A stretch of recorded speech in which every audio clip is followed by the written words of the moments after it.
Assalamualaikum warahmatullahi wabarakatuh. Bismillahirrahmanirrahim. Saudara-saudara sekalian, di dalam diri manusia itu ada namanya hati. Dari hati ini akan mendorong untuk dia berbuat baik ataukah dia berbuat buruk. Dan hati ini ada macam-macam hati. Ada namanya qalbun hayy, hati yang sehat, hati yang hidup. Inilah yang paling manfaat kelak di akhirat. Yauma la yanfa'u malun wala banun illa man atallaha biqalbin salim. Ada namanya hati yang sakit. Kalau hati sakit, maka penyakit-penyakit yang lain akan datang bertubi-tubi pada dirinya. Quran bilang fi qulubihim marad fazadahumullahu maradah. Di hati mereka ada sakit, maka Allah bertambah, fazadahumullah, Allah tambahkan pada mereka berbagai macam penyakit.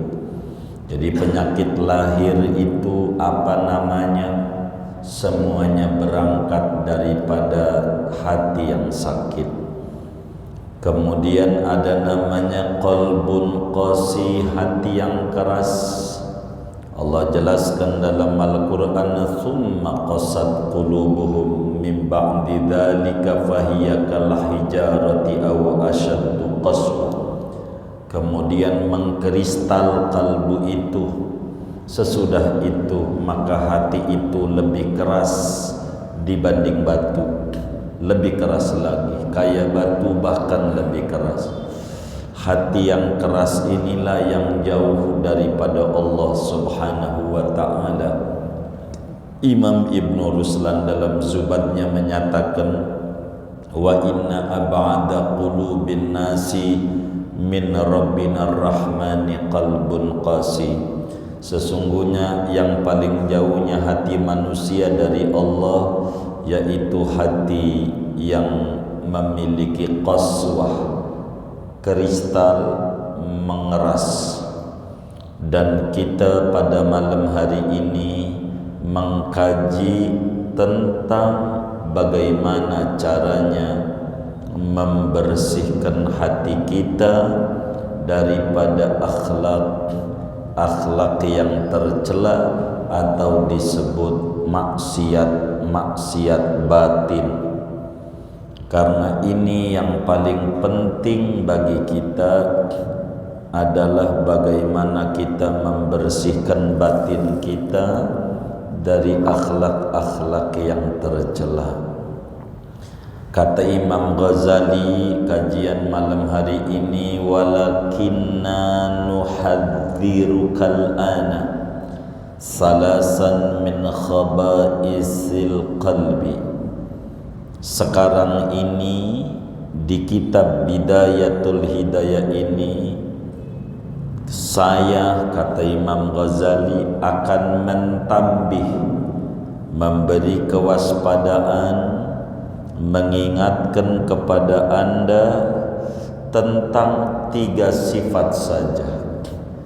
Di kitab ini akan menjelaskan tentang 3 sifat buruk yang wajib dijauhi oleh semua umat manusia, lebih-lebih muslim yang mengaku mengikuti Nabi Muhammad sallallahu alaihi wa alihi wa sahbihi wasallam. Kata Imam Ghazali, saya 3 doang. Meski penyakit hati itu amat sangat banyak jumlahnya, tapi di kitab kecil Bidayatul Hidayah ini hanya akan mengulas 3 sifat saja. Kenapa? Alasannya sebab sifat ini yang umum merajalela bagi para hamba-hamba Allah yang mengaji, apatah lagi yang enggak mengaji.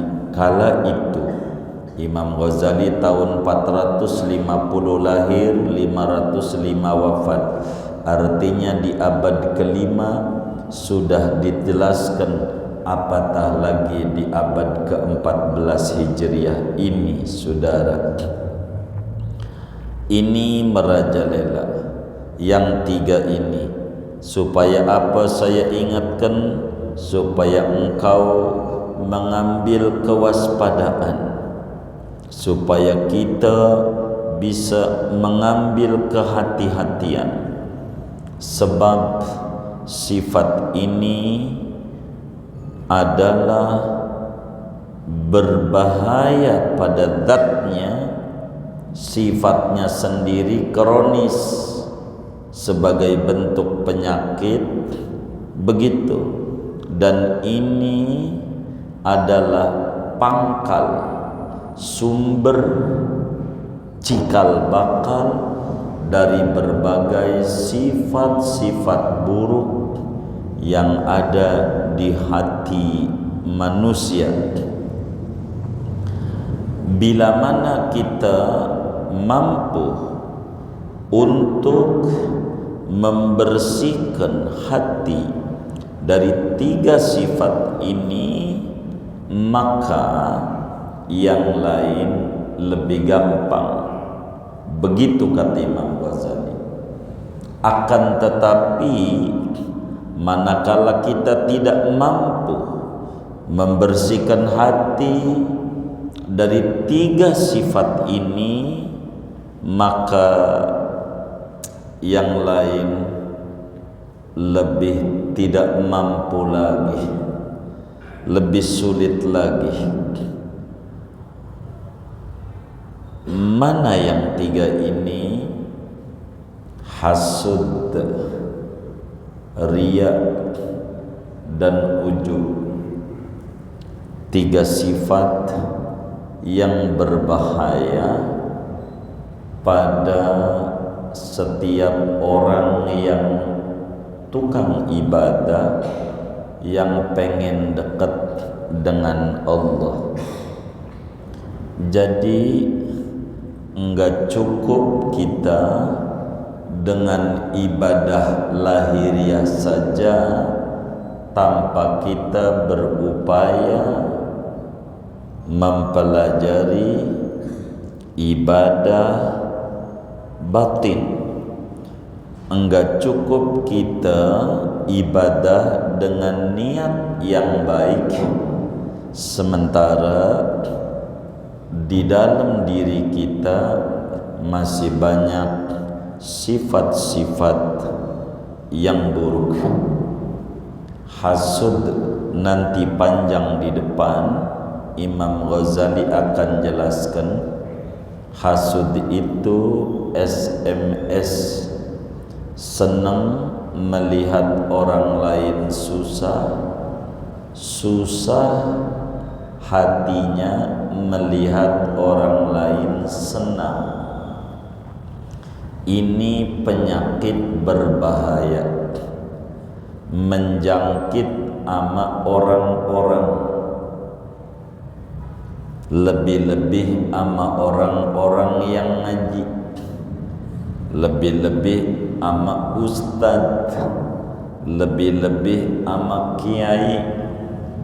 Ini penyakit, kalau menjangkit maka akan berbahaya di semua lini.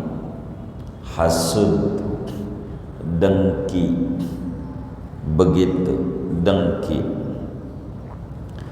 Jadi ini penyakit yang amat sangat berbahaya.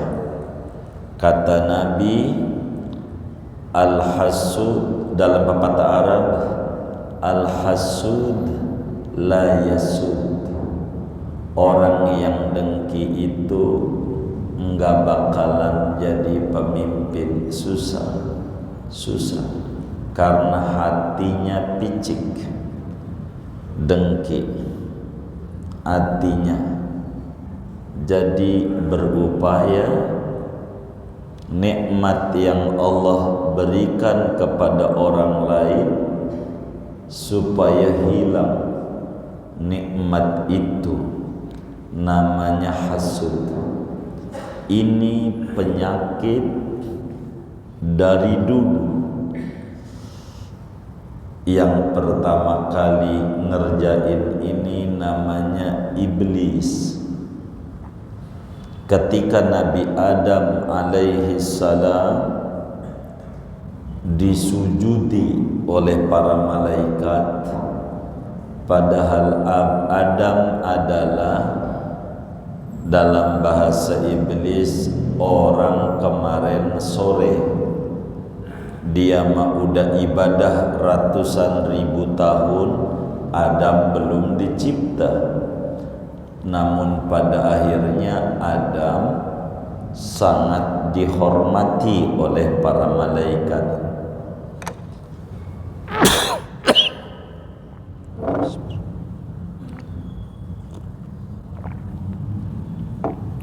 Iblis ngiri, muncullah sifat sombong dari hasud. Sombong tuh begitu. Ini berbahaya. Hasud. Nabi Yusuf diceburin ke sumur, itu juga berangkat daripada hasud pada saudara-saudaranya. Abu Jahal, kenapa begitu jahatnya sama Rasulullah sallallahu alaihi wasallam? Itu juga berangkat dari hasud. Maka kita harus berupaya turut senang bila orang lain senang, dan turut berduka bila orang lain mendapat musibah. Ini menghindari hasud, dengki dia, dengki. Ini ndak benar, ndak benar. Penyakit yang sangat berbahaya.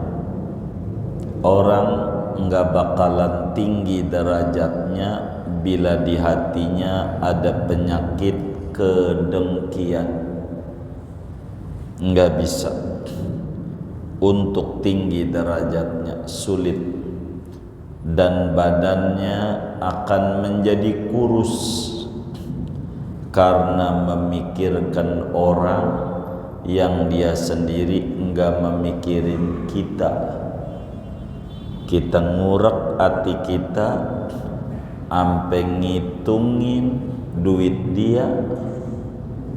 Kemarin habis beli motor NMAX warna putih, paling enggak kalau dia kredit 1.300.000 sebulan.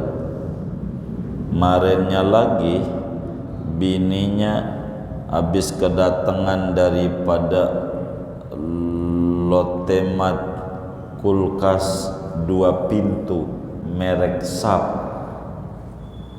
paling enggak kalau kredit 400.000, berarti 1.300.000 ditambah 400, 1.700.000. Itu buat kulkas doang.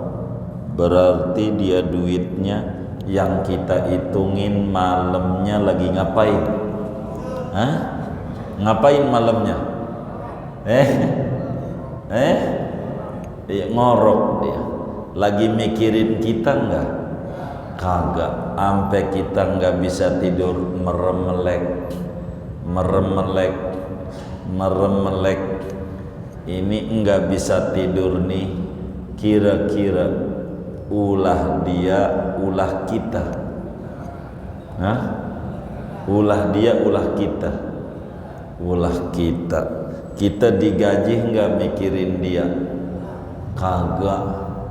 Jadi enggak bisa tidur nih, penyebabnya dia apa kita? Ngapa dikerjain? Buat tuh hasud nama. Jadi pegel hidupnya, pegel, dan ndak bisa diobati kecuali bisanya lewat majelis ilmu yang membedah tentang penyakit hati. Sebab kita enggak bakalan berani ngomong sama dokter. Kata Pak Dokter, ada apa Pak Haji keluhannya? Kita enggak berani dongeng, enggak tahu nih badan kurus, kerempeng, makan mah enak dok. Cuman saya kalau lihat tetangga beli motor meriang, berani enggak dongeng begitu tuh? Enggak. Jadi gimana mau ngobatin? Wong dianya sendiri enggak berani bercerita penyakit. Maka inilah penyakit kronis dengki. Enggak usah begitu. Yang kayak begitu, di samping ganjaran pahala kita habis, nanti ke depan dah kita bedah macam-macam. Jadi tidak sedikit orang yang rajin ibadah, pada akhirnya dia nanti di akhirat enggak ada ganjaran barang dikit, gara-gara dia dengki. Jadi orang yang dengki itu ganjaran ibadah dia buat yang didengkiin. Kita ngaji, kita dengki sama tetangga kita, tuh ganjaran ngaji kita buat dia. Kita mau nggak dapet apa-apa, kira-kira untung apa rugi? Nah, ngapa dikerjain? Buang tuh. Yang kayak begitu tuh buang. Kita nggak usah ada hasad, ada dengki. Ini penyakit Yahudi. Orang yang dengki itu kalau mau jujur adalah orang yang paling buruknya orang. Sebab dia marahnya kalau dia sadar sama Allah. Kalau dia melek matanya, dia sebetulnya yang dia goblok-goblokin Tuhan. Kalau dia sadar, tetangga kita warungnya laris, lalu kita hatinya ngurek. Di hati kita, dukunin gua kayaknya begitu. Akhirnya kita nggak bisa tidur mikirin dia. Yang dia juga kagak mikirin kita. Maka ganjaran kita ngaji, ganjaran kita sholat, ganjaran kita sedekah, apa aja yang kita kerjakan itu buat dia. Enak enggak dia? Enak. Maka kalau kita tahu didengkiin orang, kita ucapkan alhamdulillah. Wong ganjarannya buat kita. Jangan marah, kurang ngajar dia, jangan. Biarin aja, doain biar panjang umur, sehat walafiat, biar kita terus tinggi derajatnya. Kan dibantuin, dipikirin sama dia. Enak enggak? Enak enggak? Enak. Orang dia bantuin mikirin kita, Kita mikirin usaha kita, biarin begitu. Makin banyak yang dengki, makin bagus. Maka yang harus ditanamin di hati kita adalah bila mana kita diomongin di belakang, pastikan kita sudah ada di depan. Kalau kita diomongin di belakang, berarti kita udah di depan. Ucapin alhamdulillah, kita di depan. Kalau ada orang yang merendahkan kita, berarti kita udah tinggi. Kita ucapkan alhamdulillah, biasa. Begitu. Jangan kita balas mikirin dia, rugi kita. Rugi. Akhirnya ganjaran kita buat dia lagi, enak di dia. Maka jangan. Orang didengkiin tuh berbagai macam. Kalau punya ilmu, didengkiin ilmunya. Kalau punya majelis, didengkiin majelisnya. Dia enggak punya majelis, punya harta, didengkiin hartanya, dicurigai. Enggak punya harta, punyanya rukun sama keluarganya, didengkiin juga rukun sama keluarganya. Dia enggak punya keluarga, didengkiin juga kebebasan dia karena belum berkeluarga. Udah belum punya anak, enggak ada habisnya. Hidup tuh begitu. Hidup. Ini berat dosanya karena jujur nyalahin Allah. Ibarat warung kita kurang laris, warung temen depan rumah kita laris. Lalu kita hatinya jengkel. Sama dengan kalau pakai kata-kata sama Allah, Tuhan, kau ini goblok amat ya. Kok ngasih maju dia, bukan saya. Loh, ngegoblok-goblok Tuhan. Siapa kita? Kayaknya tinggian kita, Tuhan karyawan kita. Ini nggak benar. Yang kaya-kaya begini nggak benar. Begitu. Ini yang harus dipikirin. Jangan kita dengki. Ngapa gua yang lama pacaran ngobrol bareng sama dia, lama pacaran sama dia, nongki bareng sama dia, dah kawinnya sama dia lagi. Ini pengkhianat ini. Iya, mungkin rezekinya. Ente jangan dicatat, baperan. Begitu, terserah. Begitu, Allah mau ngangkat siapa kan urusan Allah. Tapi kan gua pacaran lama, udah setahun lebih. Ngapa dia yang baru belum juga seminggu dia kawin? Ini nggak bener ini. Ya, kita harus legowo. Kita nggak paham begitu,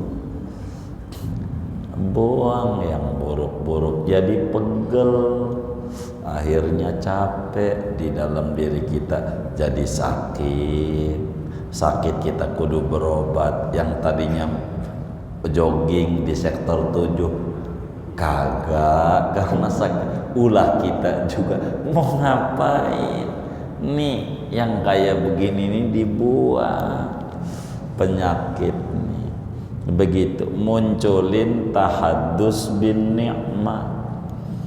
Karena itu kata Imam Ibnu Athaillah As-Sakandari, la tufrihuka ta'ah li'annaha barazat minka wafrah biha li'annaha barazat minallahi ilaihi.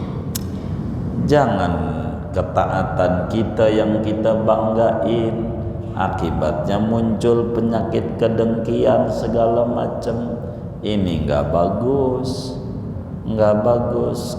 Jangan begitu jangan. Jadi ini yang harus dipikiri sama kita. Itu yang paling pokok. Hasud, penyakit yang berbahaya dalam hidup dan kehidupan seorang muslim.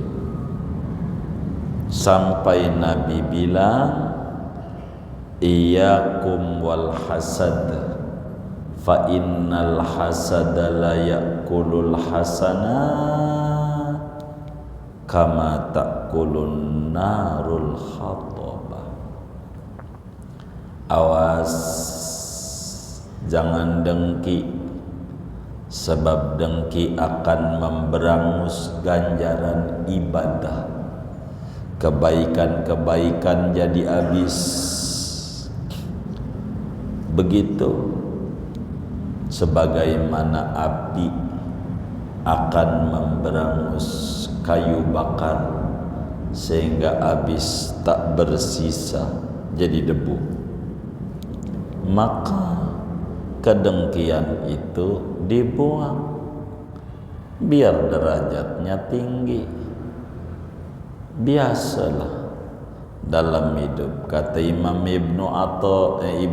kata Imam Abu Hanifah, in yahsuduni fa inni ghairu laimihim qabli minan nasi qad khusid. Kalau mereka mendengki sama saya tidak mencela mereka. Sebelum saya aja banyak kok ulama-ulama yang didengkiin. Biasa.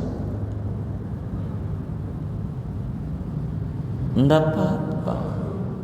Maka buang penyakit hati, diantaranya dengki, menginginkan kenikmatan yang didapat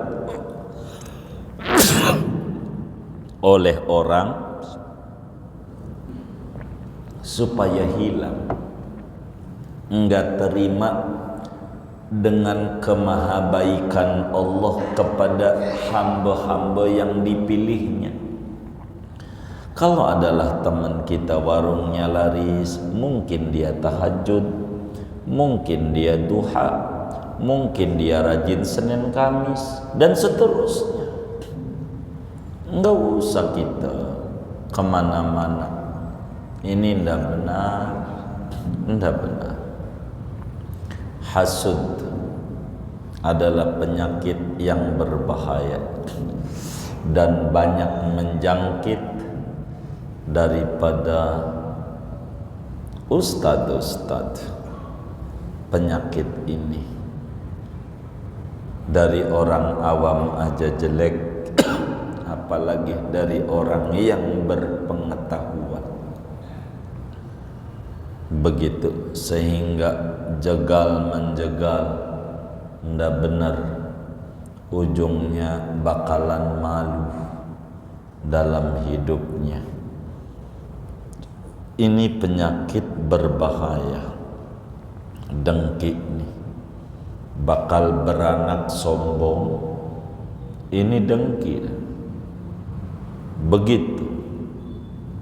Yang kedua adalah riya. Riya ini penyakit berbahaya. Apa itu riya? Kerinduan di dalam hati akan penilaian orang lain, pujian orang lain, sanjungan orang lain, pamer, pengen dilihat orang. Ini penyakit yang muncul pada qori-qori, pemain hadroh, orang kaya riya, orang tukang ibadah riya. Jadi kalau siang dikit-dikit, emang apa beludah mulu? Gua lagi puasa. Jadi biar tahu kalau dirinya puasa. Begitu kalau dirinya puasa. Jadi pengen dinilai orang begitu. Ampe azan nggak pernah mau azan. Sewaktu-waktu dia azan dengan suara emasnya enak banget. Ditegurlah oleh kawannya, tumben lu mas bro azan, mas bro azan. Biar tahu Pak Haji Ahmad kalau calon mantunya suaranya merdu. Pak Haji Ahmad mana yang rumahnya samping masjid? Iya, kan saya calon mantunya. Itu anaknya yang Markona. Itu dia. Waduh, kalau itu mas bro, dia lagi pulang ke kampungnya ke Jawa. Dia lagi ada di Jawa Timur. Udah seminggu. Iya. Jadi gua adzan nih orang denger. Ya di Jawa Timur mendengar. Nyesel gua adzan. Nyesel. Adzan, nyesel. Padahal udah suara emas. Begitu, kagak denger lagi. Ini namanya kerinduan di dalam hati akan sanjungan orang. Ini muhbitun lissawa, ngabisin ganjaran. Kagak ada ganjarannya kalau kita riya. Begitu riya. Begitu. Maka ini penyakit berbahaya, riya nih. Begitu, kerinduan pengen dinilai orang. Dipanggil sama temennya, bang, kagak nengok. Bang Mukmin, kagak nengok. Bang Haji, siapa itu yang manggil saya itu? Begitu kata dia. Begitu. Jadi dia bilang, emang lu kagak tahu haji mahal, 50 juta sekarang. Jangan semua jadi biar dia tahu kalau dia udah haji. Sampai waktu temennya datang ke rumahnya, dia bilang sama bininya, "Ma, ambilin tuh gelas yang warna kuning yang waktu pergi haji yang ketiga. Jadi biar orang tahu kalau dia hajinya udah 3 kali. Ini ganjaran hajinya habis, nggak ada barang atuh. Gara-gara pamer.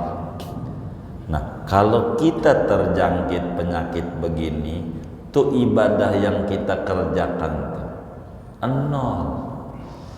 Kudu lebih gencar lagi kita ibadah. Riya, pengen dinilai orang, pengen dinilai. Begitu. Dan ini nggak bisa kita nunjuk orang lain, tapi bisanya menunjuk hidung sendiri.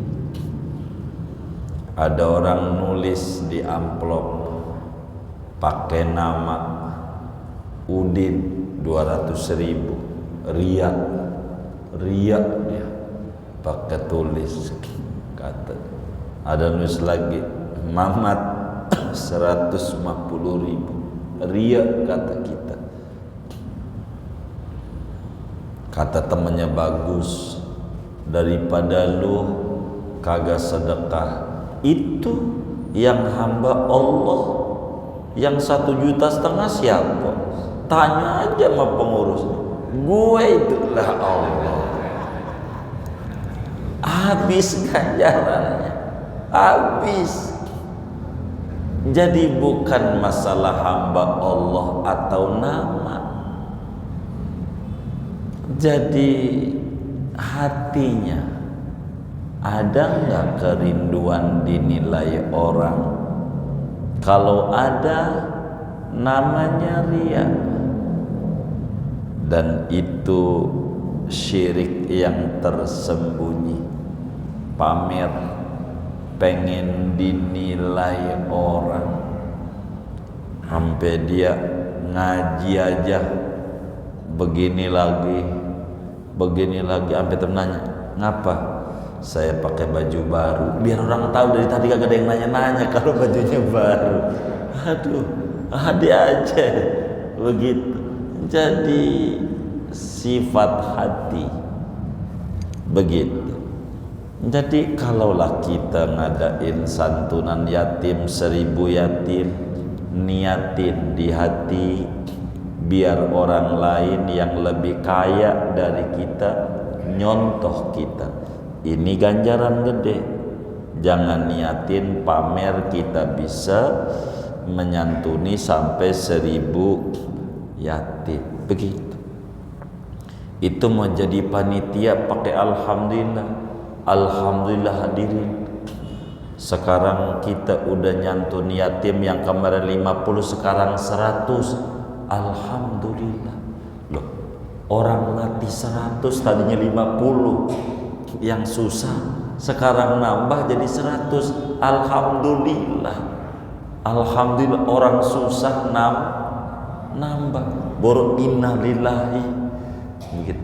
Ini sifat-sifat hati yang harus kita berupaya untuk kita bersihkan.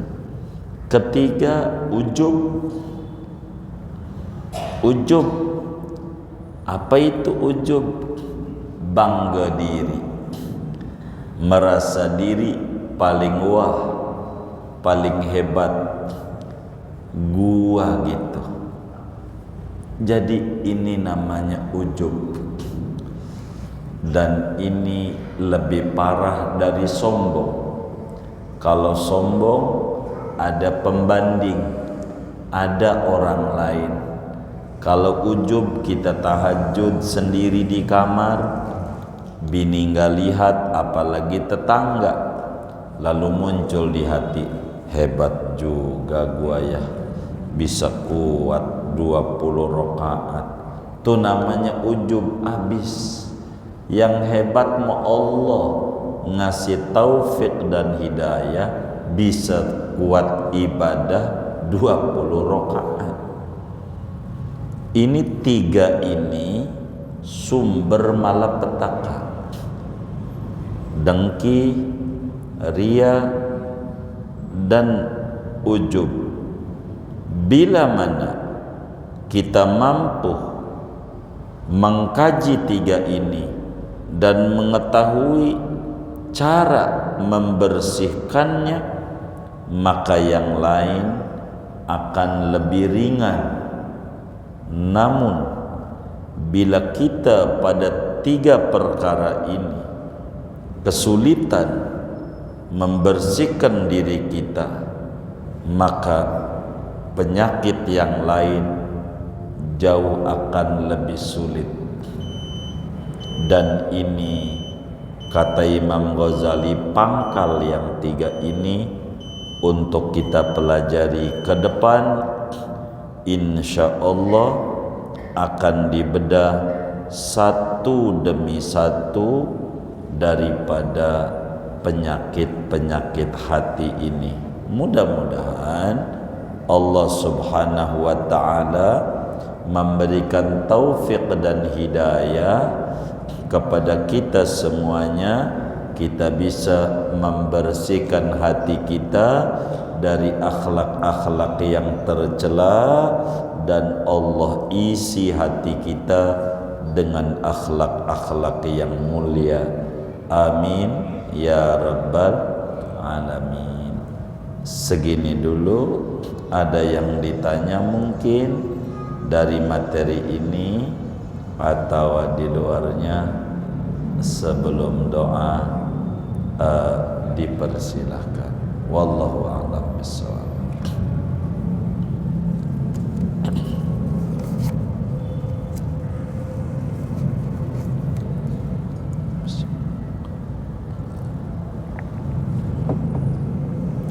Kalau tidak ada, kita langsung doa saja.